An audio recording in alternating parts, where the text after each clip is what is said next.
여러분, 사람의 인생은 언제 가장 외로울까요? 가족이 곁에 없을 때, 아니면 친구가 떠났을 때. 오늘 이야기는 그 어느 순간보다 더 쓸쓸한 이웃에게조차 잊혀진 채 세상을 떠난 한 노인의 이야기입니다. 일부 충격의 발견. 낡은 아파트의 복도. 어느 날부터인가 이상한 냄새가 흘러나오기 시작했습니다. 처음엔 음식이 상한 걸까 싶었습니다. 하지만 시간이 지날수록 냄새는 진해졌고 주민들조차 얼굴을 찌푸리기 시작했습니다. 도대체 어디서 나는 거야? 경비원도 이웃들도 고개만 갸웃거릴 뿐이었습니다. 며칠이 지나도록 그 집 문은 열리지 않았습니다. 출입한 흔적도 없었습니다. 결국 관리실 직원이 열쇠공을 불러 조심스레 문을 열었습니다. 낡은 방문이 끼익 소리를 내며 열리는 순간 모두가 숨을 멈췄습니다. 방 안에는 차갑게 식어버린 노인의 몸이 있었습니다. 쓰러진 자리 그대로 아무도 모르게 세상을 떠난 지 이미 일주일이 넘은 상태였습니다. 놀라운 건 그 노인의 부재를 누구도 눈치채지 못했다는 사실입니다. 가족에게도 친구에게도 이웃에게도 그의 부재는 아무런 의미가 없었던 것입니다. 이게 어떻게 된 거야? 경비원의 목소리가 떨렸습니다. 그러나 그 자리에 모인 사람들은 서로 눈치를 보기만 했습니다. 누구도 대답하지 못했습니다. 방 안은 텅 비어 있었습니다. 낡은 가구와 먼지 쌓인 책상, 그리고 한쪽 벽에 걸린 가족 사진 몇 장이 전부였습니다. 사진 속엔 밝게 웃고 있는 젊은 부부와 어린아이들이 있었습니다. 하지만 지금 그 곁에는 아무도 없었습니다. 어쩌다 이렇게까지 된 걸까? 누군가가 작게 중얼거렸습니다. 노인의 이름은 박재수. 올해 78살. 한때는 누구보다 성실히 살아온 가장이었습니다. 하지만 그의 죽음은 이웃들에게조차 알려지지 않은 채 이렇게 쓸쓸히 맞이하게 된 것입니다. 이 사건은 단순한 한 사람의 죽음이 아닙니다. 그건 우리 사회가 안고 있는 냉혹한 현실, 바로 고독사라는 이름의 그림자였습니다. 그리고 지금부터 우리는 박재수 노인이 어떤 삶을 살았는지, 왜 그의 마지막이 이렇게 쓸쓸해졌는지, 그 모든 이야기를 따라가 보려 합니다. 이부 한때는 누군가의 가장이었던 사람, 박재수. 지금은 쓸쓸히 홀로 세상을 떠난 노인이지만 그 또한 젊고 강인했던 시절이 있었습니다. 젊은 날의 재수. 1970년대. 그는 막 결혼을 하고 작은 방에서 아내와 함께 신혼을 시작했습니다. 형편은 넉넉지 않았지만 두 사람의 눈빛은 늘 희망으로 반짝였습니다. 여보, 우리 조금만 고생하면 아이들에게는 좋은 세상 보여줄 수 있을 거야. 아내의 고개 끄덕임 속에 그는 더 열심히 일할 힘을 얻었습니다. 낡은 공장에서 시작한 그의 삶. 기계 소음과 먼지 속에서 손에 기름때가 가실 날이 없었지만 퇴근길에 아내가 건네는 따뜻한 국 한 그릇이 세상 무엇보다 값졌습니다. 아이들의 웃음소리. 몇 해 뒤 첫째 아들이 태어났습니다. 아내의 눈물에 젖은 얼굴 위로 갓난아기의 울음소리가 퍼졌을 때 재수는 속으로 다짐했습니다. 내가 이 아이만큼은 굶기지 않겠다. 이 아이만큼은 내가 못 누린 걸 다 누리게 하겠다. 그 후 둘째 딸이 태어났습니다. 작은 집은 아이들의 웃음소리로 가득 찼고 재수의 하루는 고된 노동 속에서도 늘 보람으로 가득했습니다. 휴일마다 그는 두 아이의 손을 잡고 공원에 나갔습니다. 싸구려 도시락 김밥이었지만 아이들은 까르르 웃으며 행복해했습니다. 그 웃음을 보는 게 재수의 삶의 이유였습니다. 아내의 병. 그러나 행복은 오래가지 않았습니다. 아내가 병을 얻었습니다. 몸이 점점 쇠약해져 갔고 결국 병원 침대에 누워 지내야 했습니다. 여보, 나 때문에 힘들지? 아내의 미소는 점점 희미해져 갔습니다. 재수는 답했습니다. 무슨 소리야? 당신이 있기에 내가 버티는 거야. 그는 병원비를 감당하기 위해 더 많은 야근을 뛰었습니다. 하지만 그의 월급은 한계가 있었습니다. 결국 집을 팔고 작은 전셋집으로 옮겨야 했습니다. 그리고 몇 해 뒤 아내는 조용히 눈을 감았습니다. 장례식 날 재수는 말없이 검은 양복만 움켜쥐었습니다.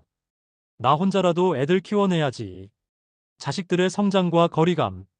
아내를 잃은 뒤에도 그는 꿋꿋이 아이들을 키웠습니다. 학원에 보내주지 못했지만 늘 공부 열심히 해라라며 책을 쥐어주었습니다. 새 옷은 사주지 못했지만 낡은 바지를 꿰매 입히며 이 옷도 멀쩡하다라며 웃었습니다. 아들은 대학에 가고 딸은 직장에 다니며 집을 떠났습니다. 그들의 성공은 재수의 자랑이었지만 어느 순간부터 집안은 너무 조용해졌습니다.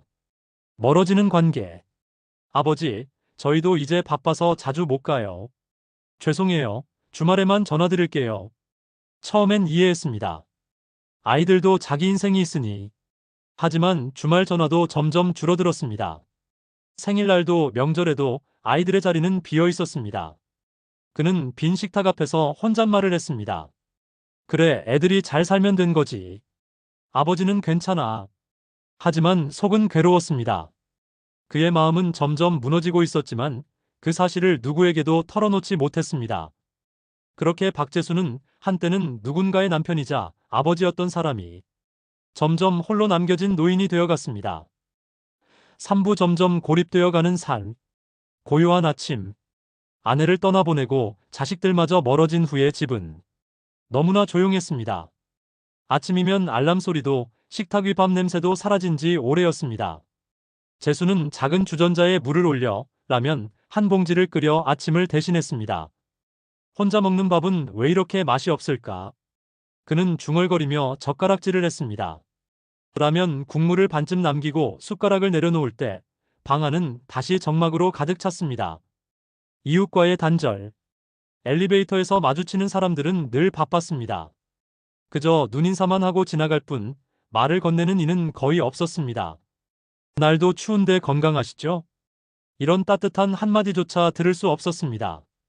가끔 그가 먼저 인사를 해도 돌아오는 건 건조한 고개 끄덕임 뿐이었습니다.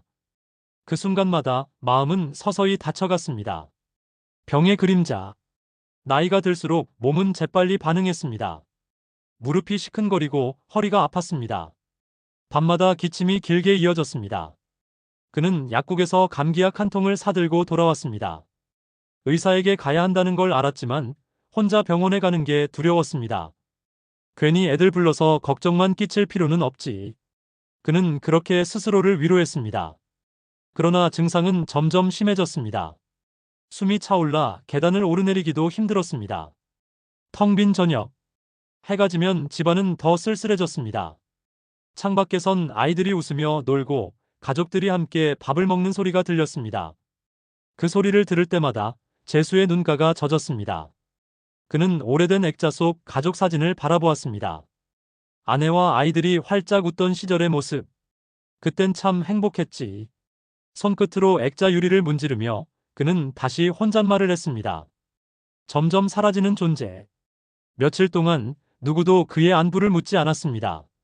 전화벨은 울리지 않았고 문을 두드리는 이도 없었습니다. 세상은 여전히 분주히 돌아갔습니다.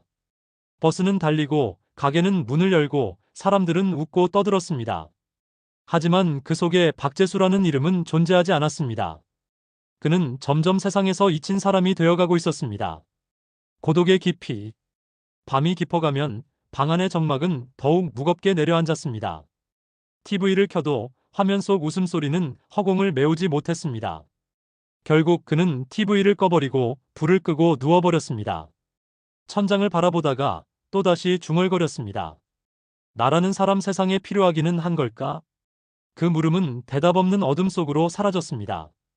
그렇게 박재수의 삶은 점점 고립의 늪으로 빠져들었습니다. 그리고 그 끝에는 아무도 곁에 없는 쓸쓸한 마지막이 기다리고 있었습니다. 여러분, 사람은 떠들썩하게 세상에 태어나지만 떠나는 길은 고요합니다. 김노인은 그 고요 속으로 서서히 발걸음을 옮기고 있었습니다. 처음엔 이웃과의 인사만 줄어들었습니다. 예전엔 마당을 쓸다 마주치면 오늘 날씨 참 좋네 하며 웃곤 했지만 이제는 창문 너머로만 바람을 바라볼 뿐이었죠. 시간이 흘러 그는 시장에도 나가지 않게 되었습니다. 무릎이 시큰거린다며 핑계를 댔지만 사실은 사람들과 눈을 마주치는 게 점점 버거워졌기 때문입니다. 그렇게 사회와의 끈은 하나씩 끊어져 갔습니다. 전화벨이 울리면 그는 가만히 바라보다 그냥 꺼버렸습니다. 혹여 누군가 부탁을 할까, 혹여 자신이 감당할 수 없는 무게를 또 짊어지게 될까 두려웠던 겁니다. 그리고 어느 순간 그의 존재조차 이웃의 기억에서 희미해져 갔습니다. 아, 저 집에 혼자 사는 할아버지 있었지? 가끔 오가는 대화 속에서만 이름 없는 그림자처럼 떠도는 존재. 여러분, 외로움이 무서운 건 바로 이런 겁니다. 죽음처럼 단번에 오는 것이 아니라 조금씩, 그러나 확실하게 사람을 지워나간다는 것이죠. 김노인의 집 창문은 언제부턴가 열리지 않았습니다. 우편물은 쌓여만 갔고 담벼락엔 잡초가 무성하게 자라났습니다. 하지만 아무도 크게 신경 쓰지 않았습니다. 그저 바쁜 일상 속에서 스쳐 지나가는 한 장면일 뿐이었죠. 이제 그는 정말로 이웃에게조차 잊혀져 가고 있었습니다. 그리고 그 끝에는 아무도 예상하지 못한 고요한 마지막이 기다리고 있었습니다. 그의 집안에서 들려온 이상한 냄새, 그리고 문이 열리던 순간, 사부 뒤늦은 발견. 여러분, 세상에서 가장 쓸쓸한 죽음은 어떤 걸까요? 아무도 곁에 없는 자리에서 아무도 기억해주지 못한 채 홀로 떠나는 순간일 겁니다. 김노인의 마지막도 그랬습니다. 그는 어느 날 평소처럼 조용히 방에 앉아 있었습니다. 무릎을 매만지며 탁자 위에 올려둔 사진 한 장을 오래도록 바라봤습니다. 흑백빛이 바랜 가족 사진. 한때 그의 곁을 가득 채웠던 사람들이 이제는 다 흩어져 버린 추억이 되어 있었습니다. 그날 이후 그의 집은 침묵에 잠겼습니다. 문은 열리지 않았고 불빛도 켜지지 않았습니다. 며칠 뒤 이웃들은 이상한 낌새를 느꼈습니다. 문 앞에 쌓여만 가는 우편물, 밤이건 낮이건 바뀌지 않는 닫힌 창문, 그리고 어느 순간부터 코끝을 스치는 알 수 없는 냄새. 무슨 일 있는 거 아니야? 한 이웃이 조심스레 말했지만 모두 바쁘다는 이유로 혹은 괜히 신경 쓰기 싫다는 이유로 한 발 물러섰습니다. 그러다 결국 참을 수 없는 냄새가 집안에서 새어나오자 경찰이 불려왔습니다. 문이 열리는 순간 세상은 김노인의 마지막을 뒤늦게 확인했습니다. 방 한가운데 조용히 쓰러져 있던 노인의 모습. 그 곁에는 다 마르지 못한 물 한 컵, 그리고 사진첩 한 권이 펼쳐져 있었습니다. 사진 속에서만 웃고 있는 사람들, 그를 더 이상 찾아주지 않는 사람들, 그리고 결국 기억 속에서도 희미해져 버린 관계들. 그는 그렇게 세상에서 잊혀진 채 마지막을 맞이했습니다. 여러분, 누군가 떠나는 건 순간이지만 그들이 잊혀지는 건 오랜 시간의 방치에서 비롯됩니다. 그리고 김노인의 마지막은 그 잊힘의 끝에서 찾아온 비극이었습니다. 그 후 이웃들이 느낀 뒤늦은 죄책감, 그리고 우리에게 남겨진 질문. 5부 남겨진 질문. 김노인이 떠난 뒤 마을은 잠시 술렁였습니다. 경찰차와 구급차가 떠나가자 집 앞엔 정막만이 남았습니다. 이웃들은 문 앞에 서서 속삭였습니다. 아무도 몰랐네, 저렇게 홀로 계셨을 줄은. 내가 그때 한 번이라도 안부를 물었더라면. 그들의 얼굴엔 죄책감이 가득했습니다. 하지만 그 죄책감은 너무 늦게 찾아온 감정이었습니다. 며칠이 지나자 사람들은 다시 각자의 일상으로 돌아갔습니다. 누군가는 직장으로, 누군가는 장바구니를 들고 시장으로 향했습니다. 김노인의 죽음은 잠시의 안타까움일 뿐, 곧 바쁜 삶 속에 묻혀버렸습니다. 그렇다면 남은 건 무엇일까요? 여전히 빈집처럼 쓸쓸히 남아있는 질문 하나입니다. 우리 주변에도 지금 김노인처럼 잊혀져 가는 사람이 있지 않을까? 여러분, 기억해 주세요. 관심과 따뜻한 말 한마디는 때로는 생명을 지키는 힘이 됩니다. 안부를 묻는 작은 전화 한 통, 집 앞에서 건네는 미소 하나. 그것이 누군가에게는 세상과 연결된 마지막 끈일 수 있습니다. 김노인의 이야기는 끝났지만 이 영상을 보고 있는 여러분의 행동은 지금부터 시작입니다. 혹시 떠올려지는 사람이 있나요? 혹시 한동안 연락하지 않은 가족, 혹은 옆집에 조용한 이웃이 있나요? 오늘 바로 그들에게 안부를 물어보세요. 사람은 잊혀질 때 진정으로 죽는다고 합니다. 우리가 누군가를 기억하고 마음을 건네는 순간 그들은 여전히 살아있는 것입니다. 김노인이 홀로 떠난 이야기는 끝났습니다. 하지만 이 이야기가 여러분의 마음속에 오래 남아 누군가를 지켜내는 작은 행동으로 이어지기를 바랍니다. 도움이 되셨다면 좋아요와 구독 부탁드리고 댓글로 여러분의 생각도 들려주세요. 감사합니다.